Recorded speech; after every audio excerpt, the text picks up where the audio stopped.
Au Burkina Faso, le contexte sécuritaire et humanitaire s'est profondément dégradé ces dernières années. Les tensions sociales se sont amplifiées, nourries par la désinformation, les discours de haine, la cybercriminalité et la méfiance entre les citoyens.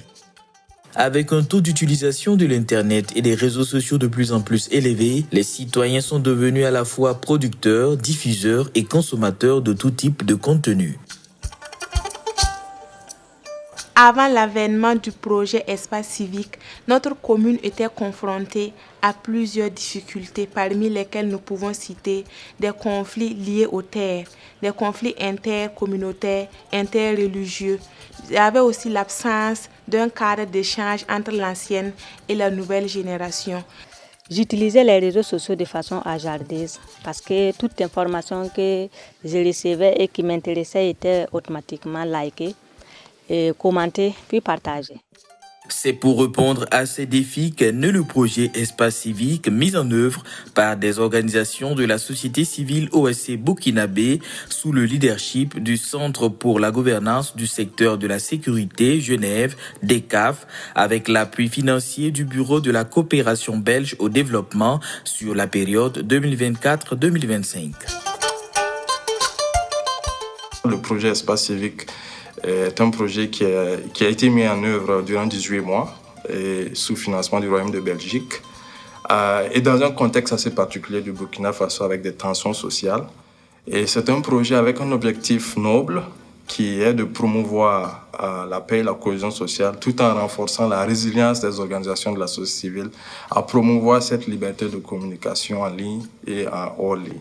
Autour du DECAF, cette OSC forme le consortium Espace Civique. Nous avons notamment l'Association des blogueurs du Burkina, l'Association pour la relance culturelle et artistique nouvelle Arcane, le Centre d'information et de formation en matière de droits humains en Afrique CIFDA, le Centre de presse Norbert Zongo, l'Association pour la tolérance religieuse et le dialogue interreligieux ATRDI, Éducommunique et SEMFilm. Dans le cadre du projet PEC, nous avons bénéficié d'une formation en rédaction d'articles de fact-checking. Donc cette formation nous a permis effectivement de découvrir le style rédactionnel propre au fact-checking. Et je pense que ça a été vraiment d'un grand apport aussi bien pour les anciens que les nouveaux qui venaient d'intégrer la cellule fact-checking de ABB. Dans le cadre de notre collaboration avec DECAF, autour du projet pour l'espace civique, nous menons un projet à l'endroit de la jeunesse et des citoyens. Ce projet qui est un projet qui vise à lutter contre les messages de haine, les messages attentatoires à la cohésion sociale, à lutter aussi contre la cybercriminalité et la désinformation.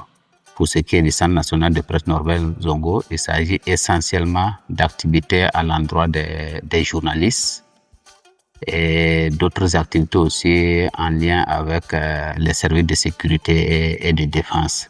Ces différentes actions du PEC ont produit des résultats fort appréciables sur le terrain. Le projet a été décliné sur 3 axes. Alors, le premier axe, c'est essentiellement la lutte contre les fausses informations en ligne, les messages manipulateurs et aussi les discours de haine qui mettent à mal la paix et la cohésion sociale au Burkina Faso. On a reçu une formation sur la désinformation. J'ai compris que ce n'est pas toutes les informations qui circulent sur les réseaux sociaux qui sont vraies et que le fait de réagir, que ce soit liker, commenter ou partager une fausse information, pouvait non seulement me porter préjudice et contribuer à fragiliser la cohésion sociale. Le deuxième axe était essentiellement l'éducation aux valeurs citoyennes, c'est-à-dire la promotion des aspects comme la paix et la cohésion sociale. Nous avons bénéficié d'une formation sur la cohésion sociale et le vivre ensemble. De cette formation, nous avons eu des techniques et des mécanismes de résolution des conflits intercommunautaires. Il y a eu aussi une rencontre intergénérationnelle qui a permis de concilier 2 générations, l'ancienne et la nouvelle.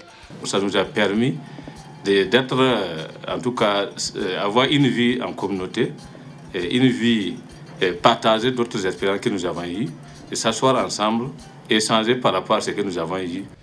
Et avec le projet PEC, nous avons bénéficié d'abord d'une formation sur les médias et sécurité et par le truchement du centre de presse Norbert Zongo, à l'issue de laquelle nous avons eu également des mentors qui sont des doyens dans le domaine du journalisme, qui nous ont encadrés dans la production d'articles de reportages. Moi, j'ai travaillé sur un sujet qui était intitulé « Province du Naouri », ces actions qui brisent les barrières entre les civils et les militaires. Et avec ce sujet, j'ai pu remporter le 3e prix du prix du journalisme pour la paix et la cohésion sociale, qui est à sa 4e édition et qui est lancé annuellement par la commission épiscopale Justice et Paix du Burkina Faso. Et le 3e axe, c'était essentiellement de renforcer les capacités des OSC qui promeuvent les droits des femmes, des jeunes et des personnes vulnérables et qui font aussi dans l'accompagnement contre les violences basées sur le genre, comme les VBG, l'assistance judiciaire. O nana baro ni kɛ o tani kɔfɛ ne yɛrɛ lɔn bɛ yɔrɔ min na yɛrɛ ne yɛlɛma parce que a ye ne yɛlɛma ne ka gaso yɛrɛ kɔnɔ ne yɛrɛ ka gaso yɛrɛ kori ka baro ni kɛ n'o ye ko dɔ bɛ yen a tun dogolen don ne la bon an b'a ye tuma yɔrɔ caman baara bɛɛ tora musow ye alors que gaso kɔnɔ an bɛɛ ka ɲi ka ɲɔgɔn dɛmɛ. Le DECAF, lead du consortium, est également satisfait du bilan de mise en œuvre du PEC.